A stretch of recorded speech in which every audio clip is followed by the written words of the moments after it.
eu machuquei minha cabeça da tia Nega? Foi, vamos. Oi, gente.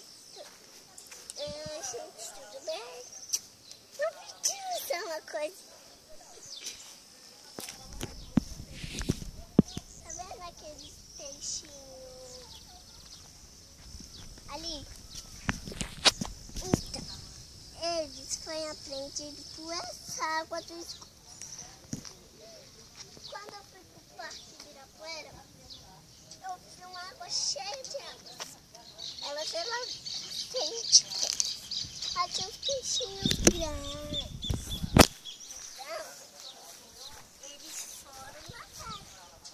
A gente começou a ver. Depois a gente foi embora. O meu pai começou a gente buscar a gente.